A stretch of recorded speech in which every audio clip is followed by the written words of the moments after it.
So in this video, I'm going to show you my first attempt at trying to make a new frame for a 1951 Desoto. You can see this is the old frame. I was able to get the body off of the frame, and you can see that I also put the what I wanted to be the new rear axle in place. I have a rear axle from a 97 Camaro, um, and I've got a front end from the same vehicle. I wanted kind of like the new versions of suspension and power steering and everything else without having to go through adding all of those items to the existing frame. So I wanted to kind of make it modern, be able to put a modern engine in without having to worry about those engine mounts and everything else. And I thought, I could do it with the rear axle that I pulled out of that car, out of the 97, and the front end that I pulled out of it as well, which you'll see in a moment. It's a full modular unit. Thinking all I'll have to do is just make, frame rails. And that's it. It'll be straightforward. That's the front end right there. But as we'll dive deeper and deeper into this video, you'll see how many mistakes I've made. And I think it's important to show you all of the mistakes so that hopefully you don't make the same ones that I did. The first thing that I started off with was the most difficult item. I tried to recreate the arch that's in the back, going over the rear axle. I didn't have anything where I could actually curve the metal itself, so what I did was I made some cuts and got as close as I possibly could. And I really wasn't that far off. This would have worked if it weren't for all of the other difficulties I came across. And some of those difficulties were things that I half expected, and some were things that I didn't even think of or know would come into play until later on.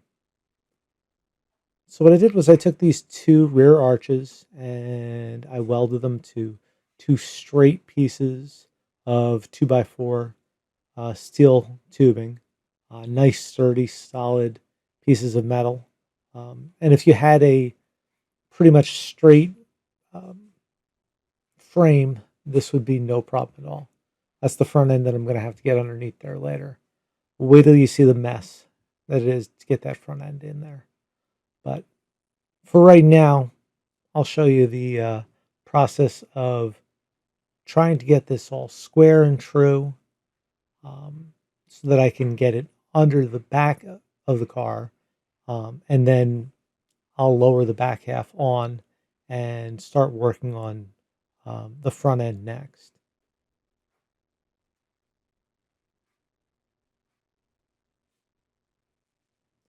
A lot of welding, a lot of video of me welding. There's so much video that you won't be seeing from this project because there's just so much that I did to try to get this to work, and it just didn't work. There's just so many things that you have to do. There's so much engineering behind a frame, and there's a reason why people don't often just build their own frames from scratch. I mean, the professionals do, but backyard mechanics like you and me probably shouldn't do this. But I made an attempt, had to try it, and you'll see some of the things that I'm running into next. So let's see here. Next, we've got the cross members in place in a couple of spots, and I'm welding everything in. Nice and easy. These are the straight portions. And I've got it just kind of resting over the rear axle right now. And what's nice is when everything's nice and wide open like this, it's easy to work on, like any other project. Cleaned up the frame, put some primer on it. Afterwards, I followed up with some paint. I think I painted the whole thing just a nice flat black. Here you can see me descaling some spots. I think I used a Rust-Oleum primer, etching primer. That worked pretty well. No, there we go. Jump ahead. Just rattle canning it up. I mean, really, honestly, you don't have to get too crazy, or at least I've found that you don't have to get too crazy with your frame if you're not going to be driving the car around a lot. And you can see here my makeshift holding, makeshift body holder that I have set up there, 4x4 posts with concrete blocks. I would not recommend this to anyone. This was super sketchy. I mean, sketch level 11 on this one. And yeah, looking at this now from where I am right now, just where I'm sitting, this makes me nervous just watching this. The back end does have a um, an engine hoist on it holding the back end up, but honestly, if this like just slips and falls, I'm not stopping that. I'm not stopping it with my arms or legs. You know, it's gonna squish me like a bug.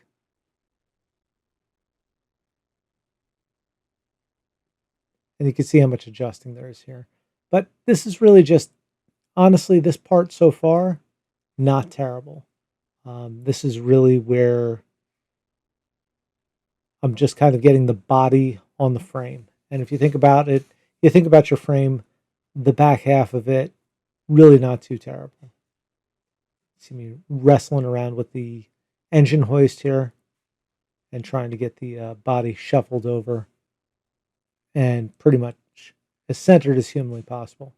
I was making an attempt to use the springs that came with the that came off of the '97 Camaro, and I don't know if you can see them in this video, but you'll see in this particular portion of the video, but you'll see them in a moment when I settle the body down on top of the frame and line it up. You'll see I made little cups, um, actually not so little cups, but like round steel retainers for the tops of the springs.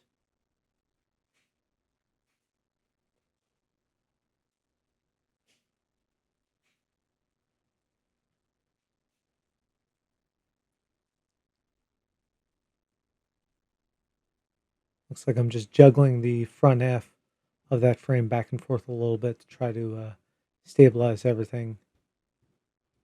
I think at this point I hope I had something underneath the front half of the frame. There we go. Keep it up and hold it up in the air so that the weight doesn't just keep that nose of the frame down on the ground.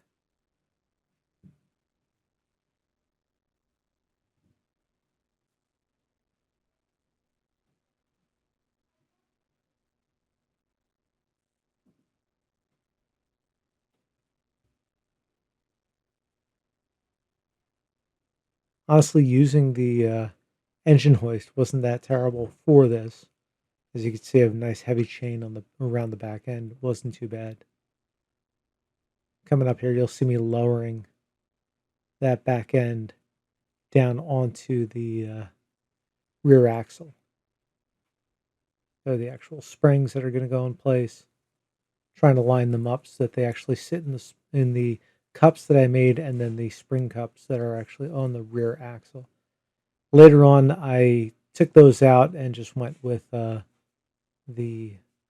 leaf springs and the original rear frame rails, rear portions of the frame rails, um, with leaf springs and a couple of shocks. And even that was just a waste of time too. But it looks like it's going to fit right. But I could tell you right now, unfortunately, this does not work out too well for me. And again, this is all hopefully lessons learned from it. Hopefully, you could learn something from it too. Hopefully, I've learned something from it as well. I don't know.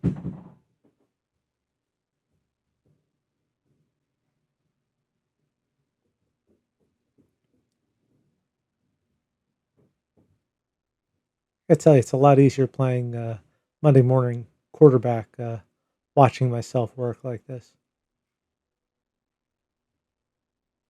But I guess it's like that for everyone, right?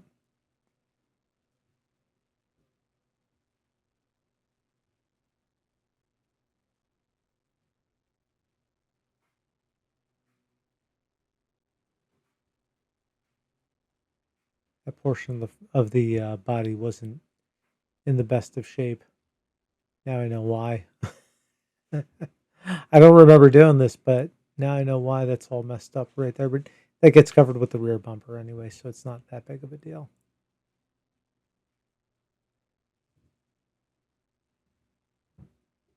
There we go.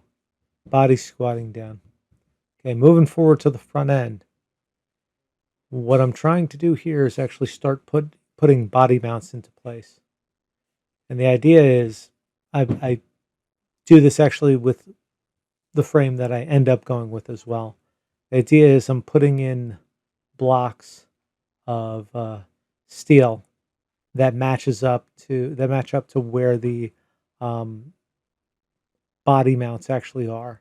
And once I get all of the blocks of steel and just perches in place, and I drill through them, I'll then lift the body up and put a body bushing um, between the body and the frame mount, and then one underneath it as well.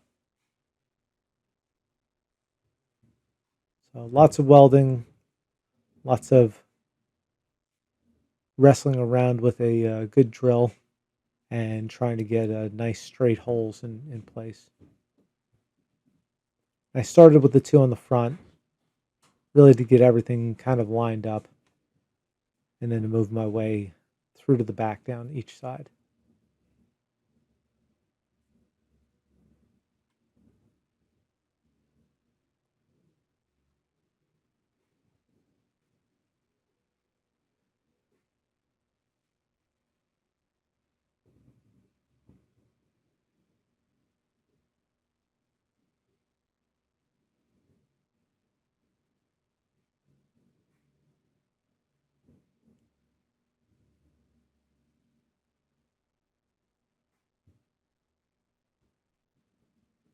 Probably should have been wearing long sleeves as well here. I did learn, well, I wouldn't say I've learned, but I do end up giving myself a lot of welding burns, and I really, really, really need to learn to wear gloves when I'm welding and to wear my sleeves to cover my arms up. You can see here what I'm talking about, where the perches don't always meet perfectly. These are actually a little bit above, but I put those little body mounts, the little hockey pucks, in place in between these after I drill a hole for each one, and bolt goes through from the top through one of the hockey pucks and through the body mount, speeding things up a little bit here, uh, and then through a hockey puck underneath. So you can see the frame rails there. You can see that I've got quite a number down each side that I have to make. So I use some 2x4 box steel for each of those, put them in place. And what I did on those was I actually cut a large hole in the bottom of those pieces of block of 2x4s so that I could access the nuts from the bottom. And if you take a look at the original frame, you can see the pucks. I mean, they're just totally squished out, but the pucks themselves are um, did have one on top and one underneath. Wanted to make sure I got that in so you could see. And they aren't all at the same level. In fact, I don't think they're really held in as strongly with that setup that they have there as compared to what I was putting in place on this frame.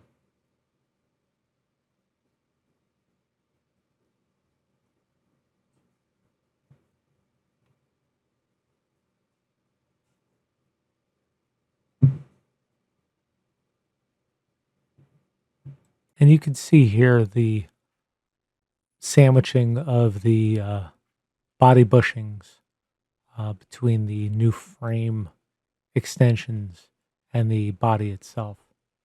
So the bolt would go through the body, through one of the bushings, a bushing on the other side, and a washer and a nut.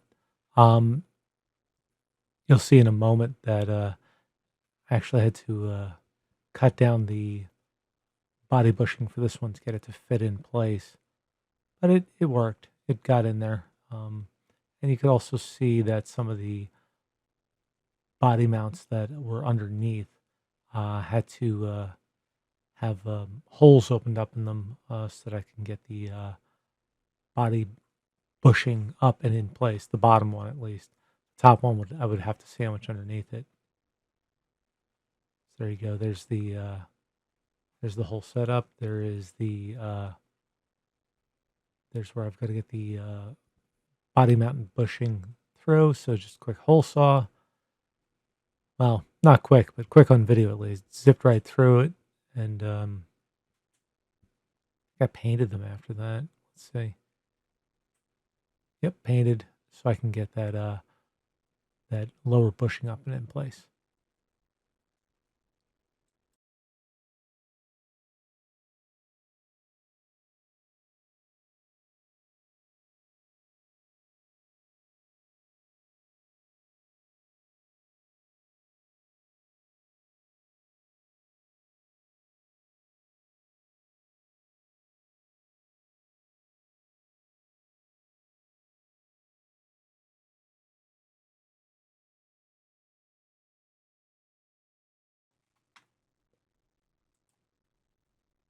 Okay, so now I had to move back over to the front end, and the next thing I needed to do was actually bring those two frame rails in, just kind of jog them in, and then straighten them out so that they will fit the front suspension that I got off of that 97 Camaro. See, I made a little pie wedge cut, making sure that I remeasure all the time. To get everything in place, gave it a couple of tack welds. I was doing the same thing to the other side as well. And then if you see the line that's right at the bottom of the screen there, you could see where my next cut is going to be. So that basically jogged the frame kind of back out. And I had the front of the frame partially supported on screw jacks as well. I kept measuring and making sure everything was level the whole time through, just to make sure that I wasn't losing anything as far as getting off by 1 or 2 inches, or one or two fractions of an inch here or there. Just remember, if you make a little mistake further back, it's amplified further forward. So I welded in those two back wedges because they looked good, and I wanted to give them a little bit of support. So I cut a couple of pieces out of some scrap pieces of 2x4 steel so that I could make little gussets. And you can see one on the driver's side there. They aren't just flat pieces of steel. They actually have a little bit of an angle to them. Might not come out too well in the video, but these added a ton of strength, and it looked like things were going to work out okay. But once again, a little bit of foreshadowing. This is just attempt one. This is where everything went wrong pretty much. So far, nothing really jumping out at me that's showing that this is not going to work out.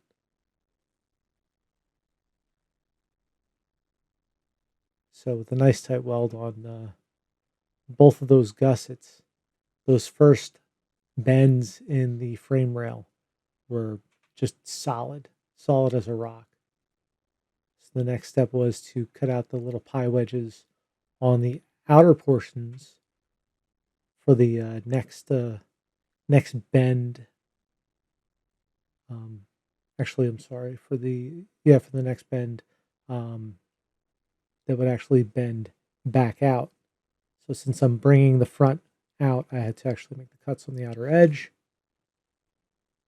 made a little pie wedge, pulled them in, measured, and once everything was just right, and after I measured about a million more times, I gave them a good tack weld, checked to make sure that everything was in place properly, and then came back through and welded everything all the way through.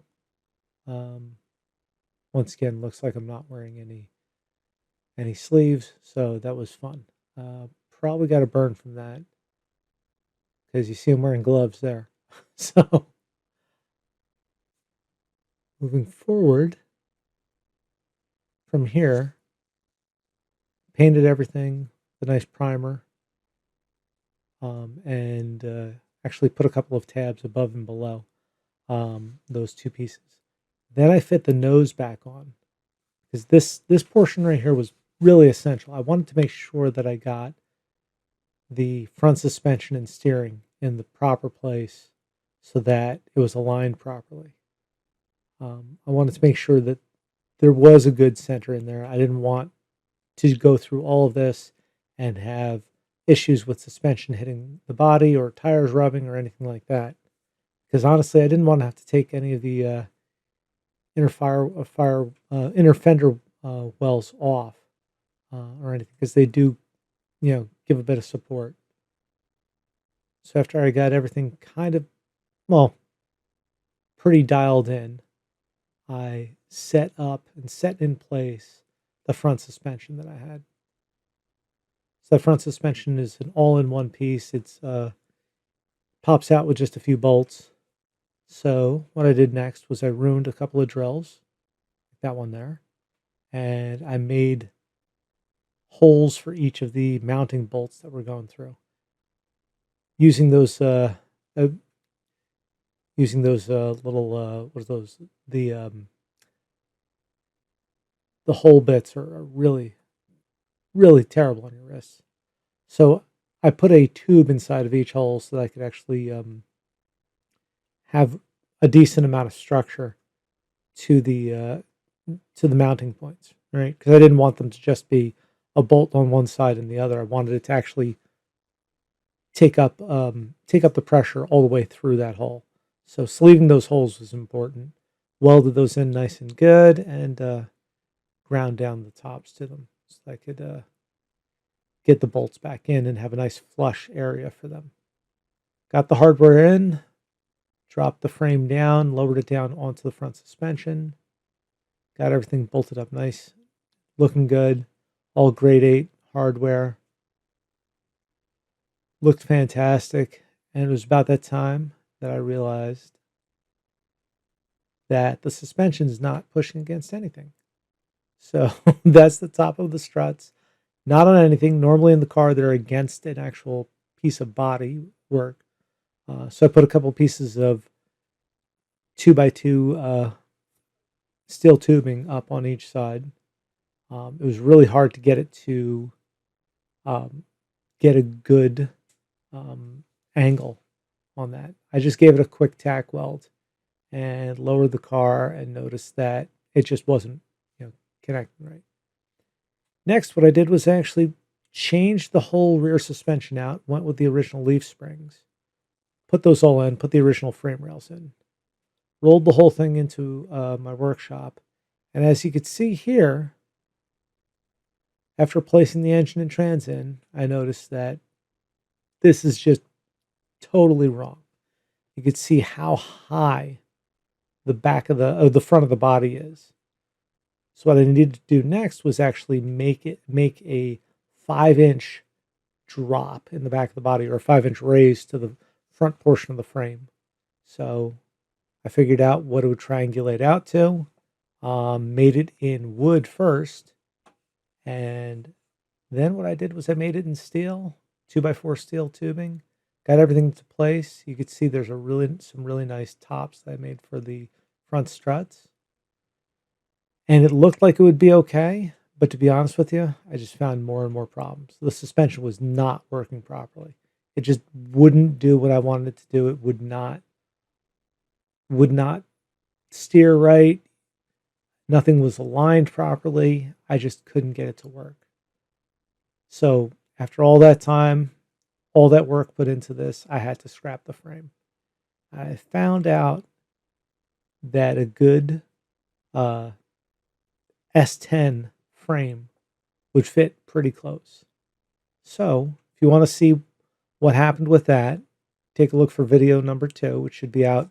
If you're watching this just as it comes out, that should be out in a week from now. Or if this has been out for a while, take a look. It should be linked. And hopefully you learn a little bit from all of my mistakes.